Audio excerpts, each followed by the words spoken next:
Welcome to Suman TV Warangal. మనం చారిత్రక ప్రసిద్ధిగాంచిన భద్రకాళి దేవాలయంలో ఉన్నాం. మనకు తెలుసు గత 14 రోజులుగా పెద్ద ఎత్తున జరుగుతున్న శాకంబరి ఉత్సవాలు ఆషాఢ శుద్ధ పౌర్ణమితో నేటితో ముగుస్తున్నాయి. బుధవారంతో తెల్లవారుజాము నుండే ప్రత్యేక అలంకరణ కాకముందే వేల సంఖ్యలో భక్తులు వస్తున్నారు. కేవలం వరంగల్ జిల్లా ఉమ్మడి జిల్లా నుంచే కాదు, తెలంగాణ ప్రాంతం నుంచి అంతా కూడా భక్తుల సంఖ్య ప్రవాహంలో పెరుగుతుంది. వర్షాన్ని సైతం లెక్క చేయకుండా ఇప్పటికే ఆలయ అధికారులు కావచ్చు, లేకపోతే మన రెవెన్యూకి సంబంధించిన అధికారులు కావచ్చు, అన్ని ఏర్పాట్లు చేసినప్పటికీ కూడా వేల సంఖ్యలో భక్తులు కూడా ఉన్నారు. దీనికి సంబంధించి ప్రధాన ముఖ్య అర్చకులు మనకు భద్రకాళి శేషు గారు ఉన్నారు. శాకంబరి ప్రాధాన్యత కావచ్చు, లేదా శాకంబరి రోజు దర్శనం చేసుకోవడం వల్ల వచ్చే ఫలితాలు కావచ్చు, ఒకసారి శేషు గారిని అడిగి తెలుసుకుందాం. అయ్యా నమస్కారం. శాకంబరి ఇవాళతోని కంప్లీట్ అవుతుందా ఉత్సవాల గురించి, దాని గురించి విశేషాల గురించి ఒకసారి చెప్పండి. తతోహమఖిలం లోకమాత్మదేహ సముద్భవై భరిష్యామి సురాశాకైరావృష్టే ప్రాణధారకే యదా యదా హి ధర్మస్య గ్లానిర్భవతి భారత అభ్యుత్థానమధర్మస్య తదాత్మానం సృజామ్యహం అన్న గీతా వచనానుసారం ఎప్పుడెప్పుడైతే అధర్మాభ్యుత్థానం జరుగుతుందో పరమాత్ముడు అవతరించి ధర్మ సంస్థాపన అనేది చేస్తాడు.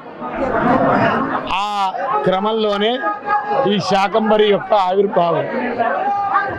మనిషి విహితములైన కర్మలను ఆచరించకపోవడం వల్ల, అవిహితములైన కర్మలను ఆచరించడం వల్ల పాపం అనేది సంక్రమించి భూతగణంతో పీడింపబడుతూ ఉంటారు మనుష్యకుడు.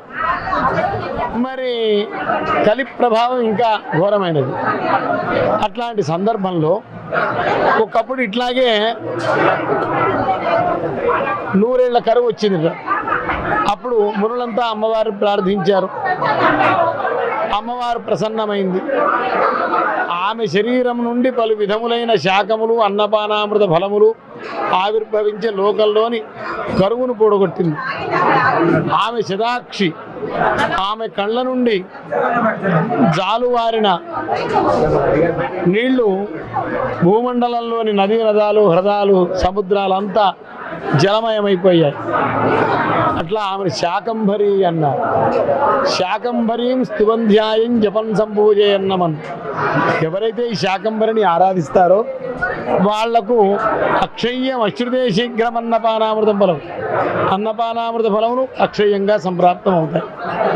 కాబట్టి ఆ అమ్మవారి యొక్క శరీరం నుండి ఆవిర్భవించిన ఫలములు, కాయగూరలు రసభరితములై ప్రజలకు జ్వరము, ముసలితనము దరిచేరనీయం. కాబట్టి ఈ శాకంబరి ఆరాధన ప్రాధాన్యతను సంతరించుకుని. స్వామి, పక్షం రోజులకు ఏమైనా ప్రాధాన్యత ఉందా? అంటే నవరాత్రులు అంటే 9 రోజులు. ఏమిటి అనంటే భాస్కర రాయల వారి సంప్రదాయం, లలితా సహస్రనామానికి భాష్యాన్ని రచించిన భాస్కర రాయల వారి సంప్రదాయం ప్రకారం తిథిమండల దేవత యజన పురస్సరంగా ఈ నవరాత్రులు 4 నవరాత్రులు చేస్తాం. కానీ ఈ నవరాత్రులు మాత్రం 15 రోజుల పాటు అమ్మవారికి తిథిమండల దేవత యజన పురస్సరంగా జరుపుతారు. జ్యోతిష్శాస్త్రం ప్రకారం ఒక్కొక్క తిథికి ఒక్క అధిదేవత.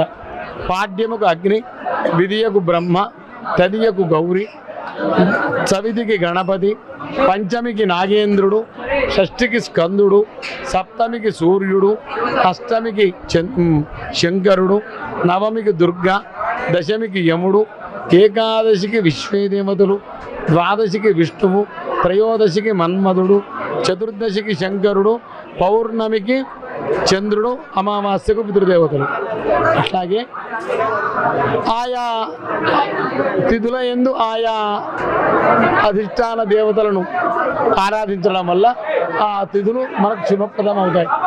అట్లాగే కాళీకరం దశమహావిద్యలు, అమ్మవారి విష్ణుమూర్తి దశావతారాలు ఎట్లాగో అమ్మవారికి దశ మహావిద్యలు అంటారు. అట్లా 10 అవతారాలు. కాళీ, తార, షోడశి, భువనేశ్వరి, భైరవి, చిన్నమస్త, ధూమవతి, బగలా, మాతంగి, కమలాత్మిక అని. అయితే ఈ క్రమాన్ని అనుసరించి మన ఈ 15 తిథులకు కాళీక్రమం ప్రధానంగా దశమహావిద్యల్లో కాళీక్రమం అని, షోడశీ క్రమం అని ఉంటుంది. కాళీక్రమాన్ని అనుసరించి 15 తిథులకు కాళీ, కపాలిని, కుల్లా, కురుకుల్లా, విరోధిని, విప్రచిత్త, ఉగ్ర, ఉగ్రప్రభ, దీప్త, నీల, ఘన, బలాక, మాత్ర, ముద్ర, మిత అని షోడశీ క్రమాన్ని అనుసరించి కామేశ్వరి, భగవాలిని, నిత్యక్లిన్న, వేరుండ, వన్నివాసిని, మహావజ్రేశ్వరి, శివదూతి, త్వరిత, కులసుందరి, నిత్య, నీలపతాక, విజయ, సర్వమంగళ, జ్వాలామాలిని, చిత్రాన్ని ఈ ఆయా తిథుల యందు ఈ తిథిమండల దేవత యజనం అనేది జరపడం వల్ల ఈ తిథులు మన ఈ దేవతలు లోకాన్ని అనుగ్రహిస్తాయి.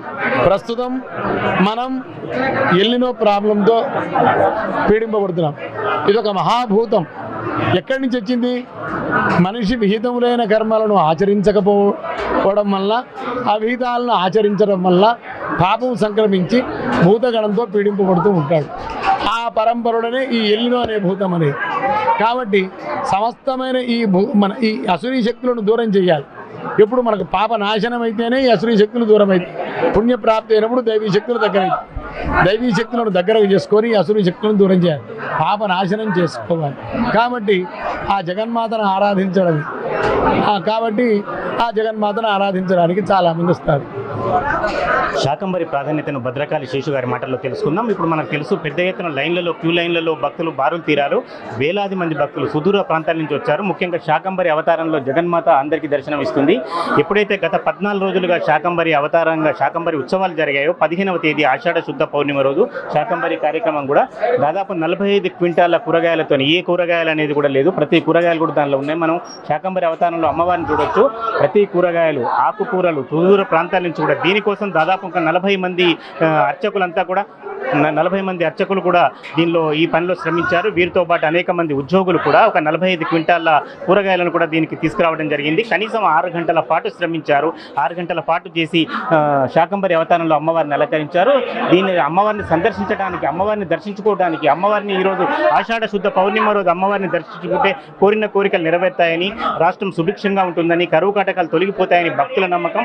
అందుకే సుదూర ప్రాంతాల నుంచి అధికారులు, అనధికారులు, చాలామంది ప్రముఖులు చాలామంది కూడా రావడం జరుగుతుంది. దీనికి సంబంధించి అమ్మవారిని కూడా మనం దివ్య దర్శనం చూడవచ్చు. ఇప్పటికే అర్చకులు 9 గంటల నుంచే భక్తులను అనుమతిస్తున్నారు. భక్తులు ఇప్పటికే బారులు తీరు ఉన్నారు. దీనికి సంబంధించి జగన్మాత రూపంలో అమ్మవారి దర్శనం ఇస్తున్నారు. ప్రతి కూరగాయలు కూడా, అటు గుమ్మడికాయలు కావచ్చు, పొట్లకాయలు కావచ్చు, కాలానికి అనుగుణంగా దొరికే కూరగాయలతో పాటు కాలంతో సంబంధం లేకుండా దొరికే కూరగాయలన్నీ కూడా అమ్మవారిని అలంకరించారు.